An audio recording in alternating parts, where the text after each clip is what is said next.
terrible, evil little spider babies. I'm Cher McAnelly, head of entertainment at Tumblr, who uses her job as justification for far too much screen time. And I'm Lauren Shippen, professional writer and actor who, for the first time in what feels like forever, is not on strike. Congratulations. Thank you. And this is Dashboard Diaries, a podcast for you, the folks who are in this internet bunker with us. We talk about what's going on our favorite hell site, get into what we like to call Tumblr, do fandom deep dives, and share the times when we've gone feral over a new ship.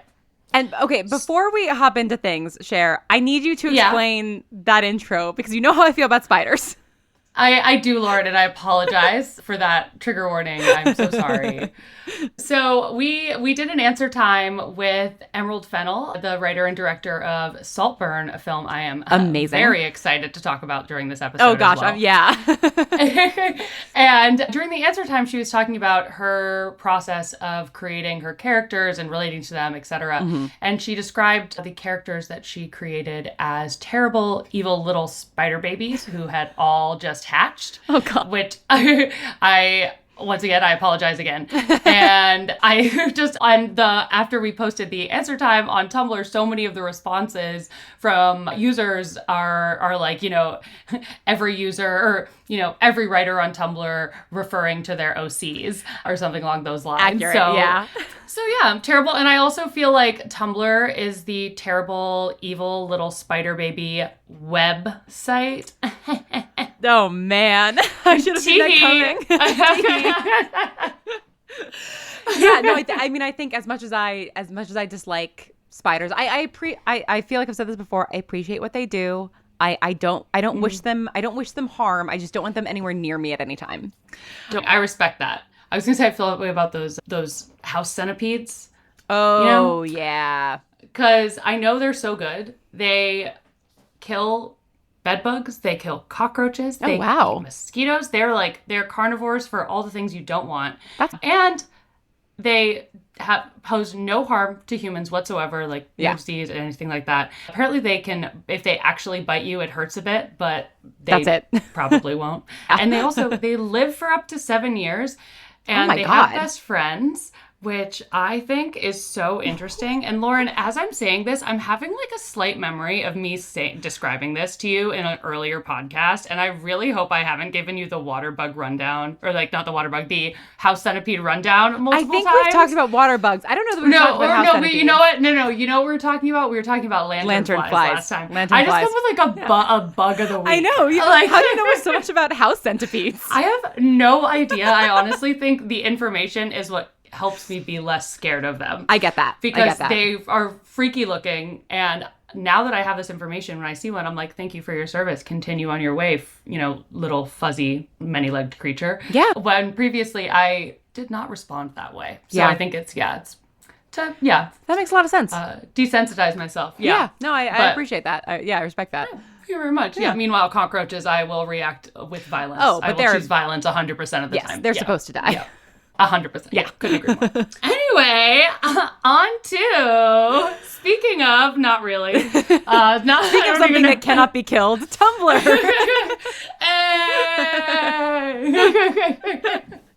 Our birthday is coming up.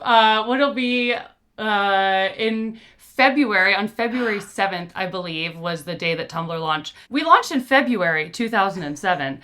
And so we're coming up on 27? No, wait. That's incorrect. No, 17. 17. 17. So yeah, our 17th birthday is coming up. Very exciting. Very exciting. Speaking of Tumblr throughout the years, what have you brought for us from your archives this week, Lauren? So there were lots of different things that I could have chosen, but this is the first episode in a long time where I can talk about the TV show Hannibal. Because I'm so happy for you. Thank you. No longer on strike. And this post is from November 23rd, 2014. I reblogged it on the 25th of November 2014, so I was on it. And it is, I think, my favorite photo from any TV show behind the scenes ever.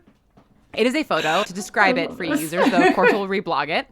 And it's a photo that Brian Fuller tweeted with the tweet, "Happy birthday, Mess Mickelson, #Hannibal." And the photo is of Mess Mickelson and Hugh Dancy, the two leads of Hannibal, during the filming of Mizumono, which is the finale of season 2. And I cannot describe the vibes of this photo. Mess Mickelson is covered in blood, bleeding from the nose, looking at the camera and holding an enormous sheet cake that says "Happy birthday, Mess." And in the background, Hugh Dancy is soaking wet and grimacing at Mess Mickelson, clearly unaware that a photo is being taken. It's just like, it's perfect. It's the perfect photo.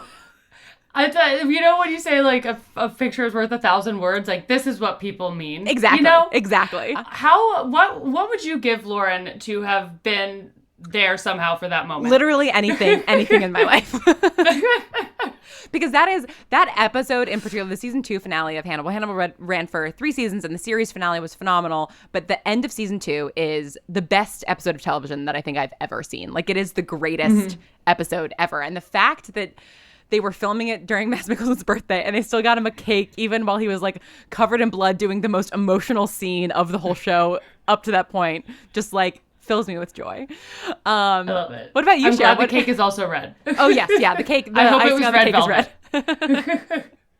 What about you, Cher? What do you have from the archives? So I have a post that I could not be more excited to talk about, Lauren. It is from, yes. Yeah, I'm looking Lauren at it now. I'm very confused. Most bewildered look on her face, which accurate. So this post is from November 30th, 2015. And it is a GIF using the Tumblr GIF maker. Anyway, it is a GIF of 2 people in an office, 2 men in an office, and one is kneeling down and, I don't know, bequeathing the other with a sword. And the caption says, "The first sword award, honestly, so majestic." It is very majestic. And it is very majestic. It's beautiful.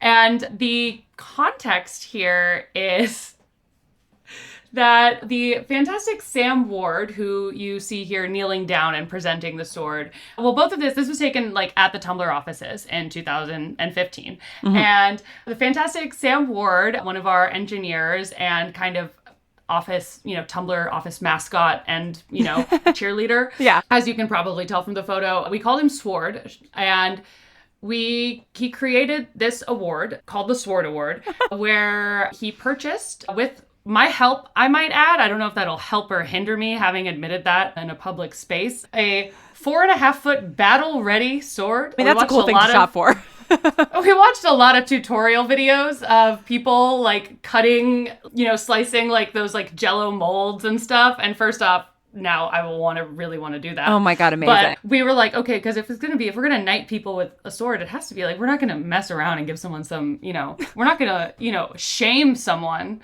by knighting them with a bad sword. Non-battle ready. Are you kidding me? This is a place of valor. And so every month, so Sam picked the first recipient of the Sword Award. Yeah, he picked a person in the office to bequeath it upon, and then every month that person would pick a new person to knight with the Sword Award. There was a Tumblr created for the Sword Award. I will share it with you as well. Oh my God, please. See all the previous Sword Award recipients. And this continued for, I want to say like 6-8 months until we were acquired by Verizon. God, I forgot about that. They came into the office and, you know, like we had HR, we're doing meetings, and they came through, they were immediately like, "Hi, sorry, you can't have a battle-ready sword in your place of business." This is definitely an OSHA violation. And you know what I say to that is like, come on, like the man trying to keep us down, you know? That is so good. What happened to the sword? One of my favorite, it is at Sword's house. Okay. He still has the Sword Award. It does have a sheath, which it was kept in. Good. I just want to clarify that. It did have a sheath. And by battle ready, it didn't mean fully sharpened. It just meant full tang. And I don't know what full tang means, but I think it's something to do with swords, but also something to do with orange juice. So I'm very interested. Anyway, I don't want to take up half the episode with the Sword Award, but that's one of my favorite Tumblr things ever. And if and when there is, you know, a documentary or docuseries, whatever it is, biopic about Tumblr. I just so hope the Sword Award is included. Yes. An important piece of Tumblr history, to be sure. I really think it is truly Tumblr lore. It is. That is like true Tumblr lore that like I didn't know, and that I feel like probably most of Tumblr doesn't know. Right? I feel like it's like, what a fun, strange thing. And part of me is like, as I'm saying this right now, I'm like, is it bad that I am sharing this with everyone? So following this episode, I'm going to text Sam and see how much of this I can share. Totally. But I feel like it's on like the internet, and like we were doing it in the office and no one got hurt. And listen, Verizon doesn't own you anymore. We were knighting people. Yeah. That is true. And honestly, good on them for being like, you can't have this. This is no weaponry that includes in the office, battle-ready swords. Yes, those do count. Thank you. That is a fair criticism from Verizon. No, I think it's valid. It's valid. With time and context, and time and experience. As an adult, an adultier adult that I was at the time. Anyway, I'm so sorry. I have fully derailed this episode. No, I love it. Okay, speaking of swords, Lauren. We interviewed the fantastic Vico Ortiz at New York Comic Con. Nice. Who I found out is really talented at fencing and was a competitive, like high-level competitive fencer and loves sword fighting, which makes a lot of sense given their role in Our Flag Means Death, a show that we can now talk about now that the strike is over. We can talk about TV again. Music of some kind. That was a very good transition. Thank you very much. I'm proud of it. So Lauren, what show has been the hardest for you not to talk about? Was it Hannibal, or was it something more current? I mean, definitely Hannibal has been hard not to talk about. But yeah, I'm trying to think of like what I like finally this week started reblogging stuff to the laurenshippen.tumblr.com that, were SAG shows. I've been reblogging a bunch of The Expanse, some For All Mankind. The Expanse is an old show, but just one I've gone deep in on as a rewatch. But I think the surprise show for me that I'm like, I want to talk about this online is Loki. It really snuck up on me, but it had an impact. And I think that one, Fall of the House of Usher, not being able to talk about that has been hard because it's just so good. I'm looking back in my archives to see like what have I on my like private one where I can break strike rules because nobody knows who I am. I have one episode left of Fall of the House of Usher. Oh my gosh. I've had one episode left for 3 weeks. I am so bad about this when I either really like a show or I'm like you don't finish it. Ending. Yeah. I just don't finish it. But I'm going to. I will finish it so that we can talk about it. Excellent. Because I feel like we should do a Mike Flanagan we episode. should do a Flanagan-verse episode. Oh my God, Ahsoka, like live action Thrawn. Yes. That was huge. Let's see, what else? Oh, I got really into Nancy Drew. Just like a show that really? like the CW show? Yeah. Or like, oh my gosh. I really enjoyed it. And oh my God. And also like Good Omens. Like, oh my God. Holy cow. Of like course. those are sort of my big ones, I would say, that are immediately coming to mind. But what about you? What are the shows that you've been like dying to talk about on this podcast? Because obviously in your job, you still have been talking about, and also you're not a SAG member, so you can do whatever you want.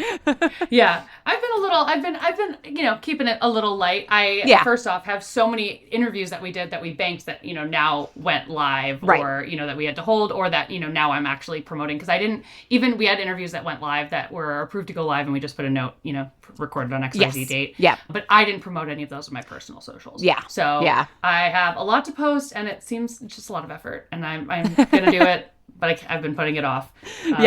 So putting it off so long that we still have a lot of New York Comic Con content, like a lot that needs to be like heavily promoted. Really? And I just keep looking at it and being like, whew, that's a lot, huh? And just going, because we did like the main big one, but I wanted to do like another big thing. But anyway, once again, I've derailed this. What else? Okay. What we do in the shadows, I think definitely. Oh, yeah. And that was one where I got to interview the cast around the final season and was like, I love that show so much. I love the entire cast. I love, any show that has any show created by New Zealanders, I'm a fan of. My accent isn't as good as it was, before we were recording, I would say. Yeah, Lauren, before I'm doing my best. It was way big. It was way, You like slipped into it like a natural. Like it was incredible. I think maybe you were thinking about your mom. It's got to happen organically. Yeah. I don't know what's happening here. We're probably going to have to cut. I don't know. Okay. Anyway. But so I think What We Do in the Shadows was one that was really hard for me to not talk about. And Yellow Jackets, even though I'm pretty sure it ended before. It ended. Yeah, that one I just always want to talk about, so I wrote it down. That's very fair.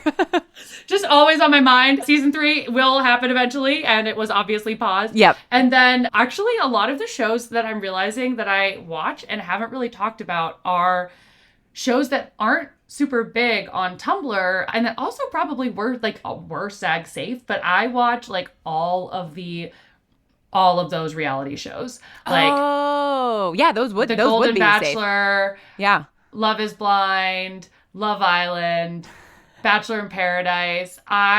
Those are what I throw on in the background when I'm doing. I watch all of those. So I feel like because we just haven't been talking about like TV film at all. Like I just realized I have been spending so much time watching those. Yeah. And I think the Golden Bachelor especially is something that I would love to talk about because I have thoughts. What are your thoughts? Well, first off, Jerry, I had high hopes for this man. He really, he seemed like a great, eligible Golden Bachelor. Yeah. Seemed like a sweet man. His episodes were really emotional, blah, blah, blah. Like, I was like, oh my gosh, all these women are so nice to each other. Like, what a sweet show. He told all 3 of the final women that he loved them. Oh, Lauren. My God. No. And so all 3 of these women were like planning their futures. The final 2 especially, like it was intense. And oh my God. And he kept, and any time, multiple times when he had to send someone home or have a hard conversation or whatever it was, he would say, I haven't felt like this since my wife died. His wife of like 40 years, Lauren. Oh my God. I know. Wow, so what a scoundrel. What a scoundrel, Jerry! I had high hopes. Oh, is this the first time they've done the Golden like an older? It is, and it'd been it was a really it's actually I think super relevant, honestly, for our podcast because it was a fan inspired or driven thing. Oh, interesting. The Bachelor Nation was so I say that as if I'm learning about this. I am in it. I watch all of this. There's been so much desire for a Golden Bachelor, an older version of the Bachelor. Yeah. To the point where they casted it and actually did it, and it has revitalized the franchise in a big way. They got record viewer numbers. It, obviously new demographics watching it. Right, of course. And I honestly think that it was despite, Jerry being the fool's Golden Bachelor, and you can quote me on that.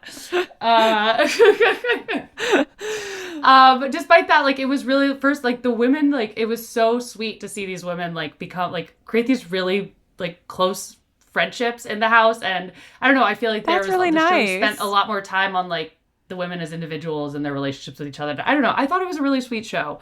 Awesome. And it was whereas The Bachelor, I very much I throw it on when I'm doing dishes or cleaning or my expenses or whatever it is. Yeah. This one I kept being oh my gosh, I'm really watching this and watching this happen. And maybe that's why I paid closer attention and was you scoundrel, Jerry.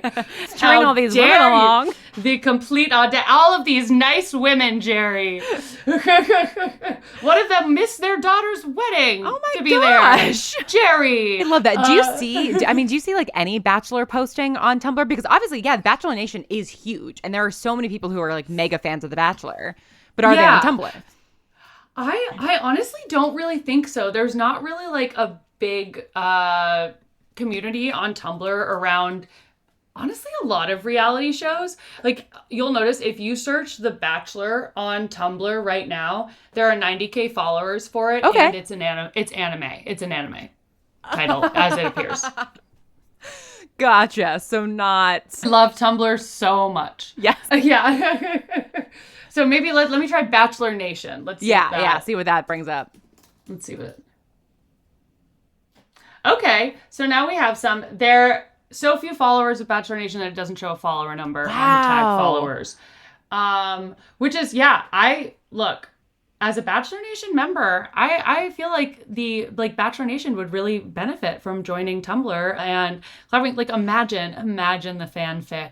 Oh my gosh. The ship, it's a show inherently about shipping. Yes, that's entirely what it is. And especially the show where Bachelor in Paradise, where it's a bunch of people who are all just kind of, it is honestly watching it, what even the relationship dynamics are great fuel for writers and creatives. I feel like there's just a lot of, anyway. Have you read The Charm Offensive? No, I haven't. Oh my God, you have to. So it is a romance novel, a contemporary romance novel about this very sort of socially awkward, anxious, can't remember if he's a tech genius or what, but this, very eligible bachelor who goes on a bachelor style show. Mm-hmm. And the producer who is producing him, this guy who's really into sort of all of the bachelor stuff, believes in happily ever after, ends up kind of falling for him, and they fall for each other. And it's about it's but it's set within this bachelor show, except it's this queer romance between the producer and the bachelor, and it's great. I love it. Okay, can't wait to read it. Can't wait till it's a Hallmark movie. Seriously, where is my adaptation of The Charm Offensive? What was it? Red, White, and Royal Blue. Red, White, and Royal Blue. Loved that. Yes, fantastic. Yeah, so fun. I did have a question for you though, because I was thinking there are all these TV shows and movies that we haven't talked about, and obviously, we might do individual episodes on some of them in the future, but in terms of what was really big on Tumblr, what sort of had the what are the things on Tumblr that we haven't talked about over the last 4 months because of the strike? I think one of the biggest is Barbenheimer, right? We weren't really able to fully experience Barbenheimer. Mm-hmm. I think I feel like I need to take a deep breath in and be all right, we're doing this. Let's do this. Okay. So, first off, TV shows, the amount of TV shows that came out this summer and fall. First off, One Piece. Oh my gosh. Yes. Enormous, and would have loved I feel a One Piece episode.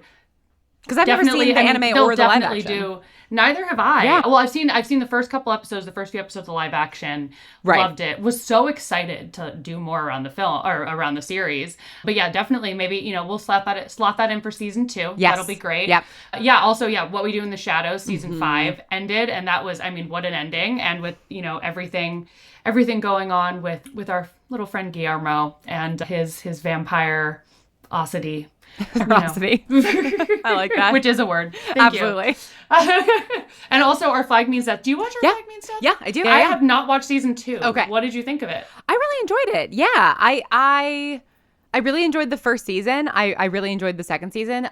I would not necessarily count myself as being in the Our Flag Means Death fandom. I'm a fan of the show, but I don't think I sort of had the reaction to it that everybody everybody on Tumblr did, right? I really enjoy the show, and I enjoy seeing the fan art and the meta posts and all that kind of stuff, but it's it's not a show that makes me go feral, Yeah. There are certain shows that and it's interesting. It's not Hannibal for you. It's not Hannibal, right? And it's interesting too, because I think that there's sort of a holy trinity of old gay men shows. or what was the third one? Because it's Our Flag Means Death, Good Omens, and then I think I did see people sort of lumping Loki into this a little bit because of Lokius and stuff, which is so real. But Good Omens was another show like Our Flag Means Death, where it's I watched the first season, I enjoyed it, I went about my life. I watched the second season, I enjoyed it, and then just that last episode of the second season made me lose my mind. And I haven't stopped thinking about it since. What? Because I'm realizing one little things that we couldn't talk about, Super Hulock as a thing that I feel we bring up regularly. Yeah, we missed the anniversary of November 5th. That's what I was just thinking, right? We could talk about that. What is your personal Super Hulock? Oh, great question. Great question. Hannibal, obviously. Mm-hmm. God, you know what it is? If I'm okay, what are the 3 fandoms that I went nuts over? Because when Super Hulock was a big deal, I didn't watch Doctor Who, and I hadn't started watching Supernatural yet. I watched Doctor Who sort of vaguely, and I still sort of watch Doctor Who vaguely, but it's not a fandom of mine. And now, of course, I'm deep into Supernatural, but I wasn't during the height of Super Hulock. So for me, during that period, the my Super Wholock was Sherlock. So that part of Super Wholock, Hannibal, and Merlin. Like, those are my shows. And it's funny, I was just looking through the fandom metrics of Tumblr, and Merlin is like still in the top 10 somehow. Merlin, I don't think it ever drops out, Lauren. Merlin is always in fandom. And you know what? I get it. I love it. I watched it when it was on air. Oh, yeah. When it was airing. I loved it so much. I should rewatch Merlin. Now, adding that to the list. Yeah, seriously. Now I'm watching that. You said Sherlock, Merlin, Hannibal. I'm trying to... What would yours be? Mine, I think, would be, if you did at the time, it would be... I mean, I guess it's not a TV show, but like I feel like Twilight just has to be in there because of, everything I have told you about me and totally Twilight. I think that counts, even if it's not a TV show. I think that counts. I agree. Yeah. It's like a saga, right? Yeah. Exactly. So I would say Twilight, Gossip Girl. Oh, nice. I was so into Gossip Girl. Yeah. And God, I'm trying to think like what other shows were like on that I was deeply obsessed with, because I was not in the Super Wholock like circles. Yeah. Which is wild to me because all of these shows are just could not be more my vibe. Yeah. I think maybe Vampire Diaries, but I kind of got into that late. Oh, interesting. But yeah, like in my early 20s, so I don't even know if I can count that. Well, that's not that right? That's not that late, because like, I mean, it was still on, you know, it's not like you got into it. Yeah. Because I think it's so funny. I was talking about... it was still on. It was. It ran from 2009 to, I think, 2017 or something. Okay. Yeah. So, all right. Because just around. Okay. I can say that. I was talking to my partner last night about Vampire Diaries for some reason. Oh, because we were talking about, my partner and I were talking about video game adaptations. We were talking about, like, you know, The Last of Us and what it has done for zombie media, and how The Last of Us owes some of, you know, its DNA to The Walking Dead, and The Walking Dead owes some of its DNA to 28 Days Later, and kind of like, you know, the various impacts that these... Pun unintended. Yes, pun intended. And these various, you know, iterations of zombie media and all that kind of stuff. And also like what Walking Dead did for like TV in general. And I never really watched The Walking Dead, but one of the things that my partner was saying was like, one of the things that it did at the time that was really interesting and that was like shocking to the fans was that it burned through plot really quickly and it killed off characters with like no remorse, right? It was just like, it was unforgiving. And I was like, oh, you know what was also doing that a few years earlier was The Vampire Diaries. Like, The Vampire Diaries burned through plot in a way I'd never seen on TV before. And I was like, and that predates The Walking Dead. And then we looked it up. And The Vampire Diaries came out in 2009. Walking Dead came out in 2010. But I was like, I was so thrown because I was convinced that I was watching The Vampire Diaries in high school. But it came out the fall that I went to college. So it's like, I don't know. I don't know. It was just like, this is not important. I was putting Vampire Diaries in like the One Tree Hill adjacent bucket, same. Honestly. Yeah, like Gilmore Girls, like all of like, you know, like sort of like Buffy ended and The Vampire Diaries came in, but in fact it was like years and years between those two, and that really threw me for a loop. And that was when I found Twilight. Exactly. That little space between those two. That void that was left. I'm trying to think of what my Super Wholock would be now. Do you have one for what your Super Wholock would be now? So I feel like Yellow Jackets has to be in there. Very fair. Fleabag. Oh. And What We Do in the Shadows, I think. Nice. So yeah. Yellow shadow bag. I like that. Yellow shadow bag. That's very good. What's yours? Hannibal still. Like, I routinely rewatch that show.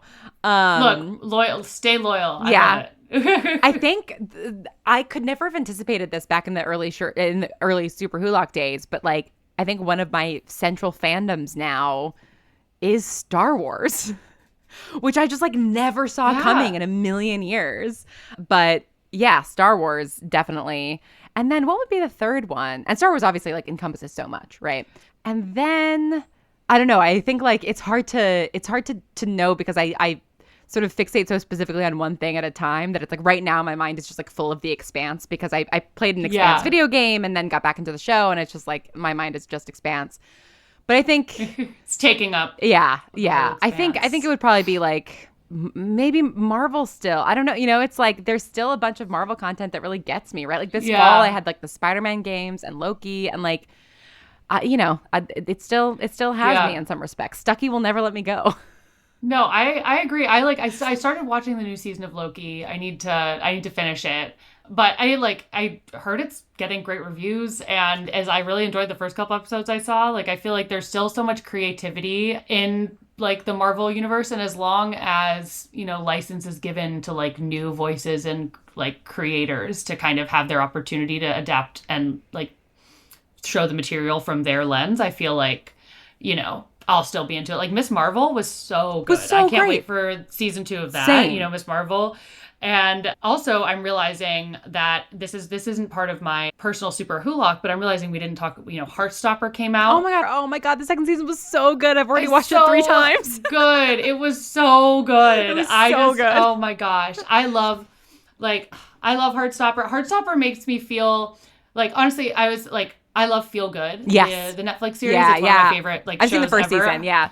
And I honestly I want to put. I was no, I can't put it in that bucket because I feel like Heartstopper makes me feel warm and fuzzy. Mm-hmm. Feel Good, can be very stressful, but also very I just also love it so much. But I also feel like I can rewatch Heartstopper like I can rewatch Fleabag season 1 and 2. Yes. Specifically Fleabag season 2. Yes. Yeah. One of the best seasons of television. Just absolutely. Ever. Love it. Rewatching it currently. Oh my god. Heartstopper I just gives me a feeling that no other piece of media does. It is just being wrapped in a warm blanket. And oh my gosh, Kit Connor looks like he gives the best hugs in the universe. I feel like I can feel his hugs watching him hug other actors, It's definitely a comfort show. And it's also, I feel like I've definitely said it before, but I've said it again, but it makes me so happy that it exists and that it is a piece of media that, teenagers can consume and younger people figuring out their identity, or anyone really figuring out their identity can consume. And so it makes I so wish I'd had something like Heartstopper when I was, a teen. I think I would have, figured out or at least explored or even questioned my identity far sooner if I had. Same. And so I'm very glad that, Heartstopper and similar media Our Flag Means Death and Good Omens and all these fantastic shows, that center queer characters without, tokenism or anything. It just feels like really sweet, queer stories or sweet stories, about queer people. But yeah, anyway, I like this new season of Heartstopper so good. I now want to rewatch seasons 1 and 2 again because I haven't watched season 1 recently either. I rewatched season 1 before watching season 2, and then I watched season 2. As one should. And then I was I'm going to watch season 2 again. And then I was I'm going to watch season 1 and season 2 again. And so I think I've seen season 2 now 3 times, and I've seen season 1, 800 times at this point. Because it is just, it's like that and Gilmore Girls are my put on the background when I need something soothing. Or Anne with an E is another one that just really soothes my heart. It's just sweet and nice. And also the way that the comics or the the web comics or graphic novel was woven in so well to the show too. That's just a really beautifully made show, so seamlessly, and it doesn't feel forced. It feels really natural, but it is just that nice little addition, and it's both painted on but also in graphics. I love it. Another show that we haven't talked about at all because of the strike that I'm curious if you've seen or heard anything about that I think fits into this as well. The thing about Heartstopper that I really like is it's clearly not some sort of big budget. We're going to get a bunch of megastars to be in this and give you 4 episodes. And, it's made with such love and passion. And it feels like a TV show from an era before. Yeah. Before we had all these massive budget TV shows all the time. And another show like that, Goosebumps. Did you watch the new Goosebumps TV show? I have not, but I need to because I loved Goosebumps growing up. Loved it. Oh my gosh, I have to check it out. And I love I feel like Heartstopper is, I'd put it in the same bucket as Freaks and Geeks, as you said, totally. in terms of just a really well cast, beautifully done, beautifully written show that doesn't need a big budget to express, it doesn't need a big budget to, get its point across or tell its story or, whatever. I feel like Foundation, actually, surprisingly, I don't know if you watch Foundation. I haven't watched the second season, but yeah.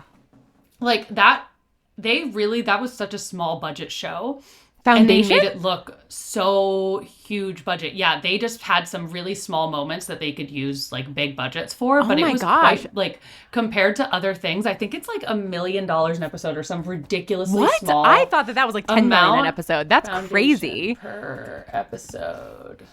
I would have thought that was like one of the more expensive shows. 4.5 per episode was the budget. That's for wild. Season 1.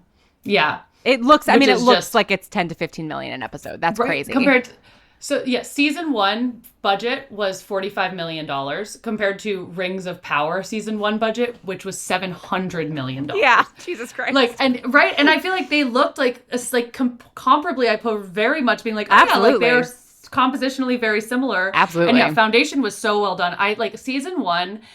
I think Season 2, it really found its stride. Season 2 is fantastic. Interesting. I really recommend it. I know a lot of people who kind of like didn't really, didn't feel enthused after watching Season 1 about Season 2, but I think Season 2 really, it really brought me back. I actually like have been in the process of a rewatch of all of it so that I can like fully appreciate so many of like the, little things throughout. That's really good to hear. Season 2 is really good. Yeah, I liked it a lot. I watched the first episode of Season 2 and I really enjoyed Season 1. But I watched the first episode of Season 2 and I think just enough time has passed and it's enough of like a weird, esoteric, heady show that like I watched the first episode of Season 2 and I was like, I don't understand literally anything that's happening. Yeah. I really don't know what's going on. And so I just got discouraged. For sure. Because also Season 2 absolutely starts you're like literally thrown into the deep end. Yes. Like actually. Exactly. Like being like, excuse me, how did I get here and what is happening? And why is it happening? And like what timelines are each of these stories happening in? Like man. Honestly, upon a rewatch, like I rewatched as I was watching Season 2, I started the Season 1 rewatch and like by the time I like got to the end of Season 1, the Season 2 was ending. So I was like, I watched the last episode of Season 1 and then started Season 2 over and like doing that, it was everything clicked right away. And now Season 2 makes so much more sense. I'm really enjoying it. Okay. So I do think like even like at first I was like, I'm just gonna rewatch like the final episode. Right. And then I was like, I'm still so confused. So I feel it's just such a complicated, like there's so many like timelines and things. And I feel like, Season 2, I feel like is a really good, like does a really good job of wrapping up a lot of the key storylines from Season 1 in preparation for likely like a big time jump for Season 3. Oh, interesting. Okay. Yeah. Very cool. So I think they like, there's a lot of stuff, like so because of that, they like tie up a lot of stories and you actually get, you figure things make sense. Yeah. Okay. There's a lot of things make sense. And I think it's really well done. And I feel like there's like a lot of good, like, I don't know, rebellion and that kind of vibes. I really liked it. Oh, cool. Yeah. Okay, cool. I'm going to give it another try. Maybe I'll like watch like a recap video on YouTube or something and try to remember what happened in Season 1. Definitely, because it's a lot to rewatch. It's like it took me, it's so dense of a show. So you have to dense. sit there and like watch it. Yeah, it's like not a background show. Like you have to watch it. All because it's like in every scene is like a full storyline, like a decade long. And then it's like, that was 2 minutes. What happened? Like, sorry, excuse me? He was stuck inside of what for how many? Yeah, wait, years? This next episode is 150 years after the last one. How is that? But all the characters are it's like... But they're flashing back to their past where they're younger, but it relates... Well, and just with Empire being the same actors over and over again, it's like very hard to know, like, okay, wait, which version of Empire is Lee Pace playing right now? The Empire storyline is wild. So fascinating. Apparently, in the original books, who's the Isaac author? Asimov, I think. Isaac Asimov. In the books, they are not clones. The Cleons are not clones, which is wild to me because their name is an anagram for clone. Oh my god, it is. Right? Yeah. Wow. I don't even think they're called the Cleons in the books. I can't remember. Well, again, I didn't read the books. No, I mean... This is all me on the subreddit because, again... Nice. Tumblr fans catch on to Tumblr fans catch on to Foundation so that I can dive into the Tumblr takes. This is how I feel about The Expanse. Like, there is a healthy Tumblr fandom for The Expanse, but I actually just wrote a big post. If you go to the laurenshippen.tumblr.com, I wrote a big post about, like, why you should love The Expanse, because it's like it's everything that Tumblr loves, right? It's like great political space drama with rebellion and stuff. It's found family. It's like canonically queer characters. It's like Amos Burton is like the classic sort of like, Joel Miller gruff killer type, but like so interesting, like such a complex person, and like, and the fandom is just very small, and I need more people to get into the fandom because I need a lot more people to be writing fanfic in this fandom. It really does surprise me, given I haven't watched all of The Expanse, but I've watched I've watched part of, or if not all of, season 1. Yeah, and even the way that the show is shot, and the set and the everything, it's like, okay, this is so Tumblr, it's so Tumblr. in terms of everything about it. It really did. It always shocked me too that it wasn't a bigger show on platform. It felt like it checked every kind of box. It really does. Maybe it'll be one of those shows that Tumblr catches on after the fact, and then everyone's rewatching The Expanse together. I hope so, because I really have I've got a bunch of different ships in The Expanse, but the one that I'm sort of most passionate about when it comes to reading fanfic is I've read every fic that there is. I've read every single one because there's only 50. Oh my God. Every single. Okay, Lauren, why don't we do this? Why don't we each pick a show or something that we feel is underwatched or underappreciated, and do an episode on it that's essentially here's why you should watch this show. Like a presentation of a presentation, a little pitch. Yes, I love this. Okay, fantastic. Great idea. Okay, cool. Amazing. Mine would have been Yellow Jackets. I feel like it has a healthy fandom now. But I think Foundation. I can do Foundation. Yeah, I love that. Yeah. Amazing. Okay, great. Which is a great way, I feel like, to end our episode with so many exciting things to look forward in the future. Do you want to do a quick feels corner before we wrap? Yeah, absolutely. You go first. What is me and my feels this week? I think being able to talk about TV and film again in a way that feels casual and conversational versus feeling like, we're, editing ourselves or saying, whatever. So I'm just excited to talk about TV and film again. I'm excited that the strike is over, obviously. Mm-hmm. And I hope that SAG, all the SAG members and you, are very happy with, with the outcome. We'll see. Yeah, no, I feel like it's because it's not fully confirmed yet. No, right? we have until December 5th to vote, and actually, if anybody is curious, sort of my perspective on the SAG contract as it stands now, I've actually done a bunch of posts on my Tumblr about it, and people do seem interested. My sort of main post has they're both very long, but my main post is over 300 notes of people, reblogging it and liking it and asking questions and stuff. So, if anybody's fantastic. I'm gonna go read that. Interested in that. What has me in my feels? I think I'm just gonna pick a TV show at random that I think gives me a similar feeling to what Heartstopper does, which is just it's a warm blanket, which is Julia on HBO Max, which is about Julia Child. It's just it's just warm and fuzzy. Season 2 just started. It's just been very nice. There's a season 2? Yeah. I'm so excited about that. That's fantastic news. I also just found out this Gilded Age season 2 is out and almost done, which is great too. So much TV to watch. So much to watch. So much to talk about. This has been a lot of fun. I can't wait to talk about all the other things that we started talking about this episode. We could go for so much longer. So with that, I'm Shae McMullin, and you can find me at overshares.tumblr.com. And I'm Lauren Shippen, and you can find me at thelauren.tumblr.com. This has been Dashboard Diaries, and may your anons always be loving. Your dash always refresh. Your gifts always be loading. And your ships always canon. May the fics you're reading always be finished. And the answers you seek always in the reblogs. Thanks for scrolling with us.